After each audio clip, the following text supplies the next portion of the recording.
Hey everyone, this is Ben with Gaming Illustrated, and I'm here to show off some footage from Destiny 2. And today we're going to be checking out how public events are handled just a little bit differently than they were in Destiny 1. Now, similar to the first game, you're going to see public events trigger, the sky is going to go dark, you're going to hear that horn going off, indicating that there's a public event nearby.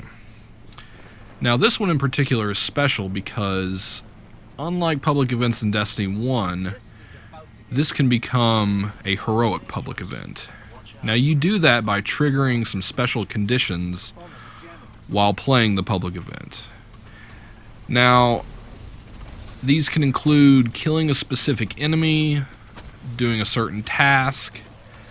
A few things can indicate that a public event may turn heroic. This one in particular tasks you with taking on a fallen spider tank. Now you can complete the event by just destroying the spider tank as you would in Destiny 1. Shoot its legs, expose its weak point by the head, blow it up. But here you may notice these glowing blue orbs protecting what are scorch cannons. And that is the special thing you need to be looking out for. Now here, when you attack the spider tank and its weak point becomes exposed, it's going to be dropping some arc charges. And you will deposit these arc charges in the two containers on the side of the blue shields. Now another important thing to keep in mind about the public events in Destiny 2 is that instead of having to go to a third-party website, Bungie's actually done a great job at showing players where the public events are going to be. You'll open your navigator, you can see a map, and it will show those public events where they are taking place on the map. And in my time playing Destiny 2, it's similar to the first game in which there's a rotation of certain public events. You'll encounter similar ones in the same spots. But there are only a handful that actually will trigger into a heroic public event. Now here I am grabbing some arc charges and depositing them into the containers.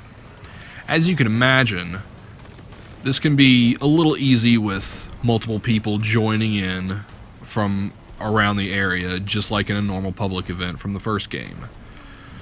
But I only had one person helping me out here, so things got pretty hectic. You've got fallen all over the place, you've got a spider tank attacking.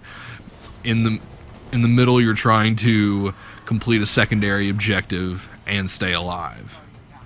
Now these public events can get really tough.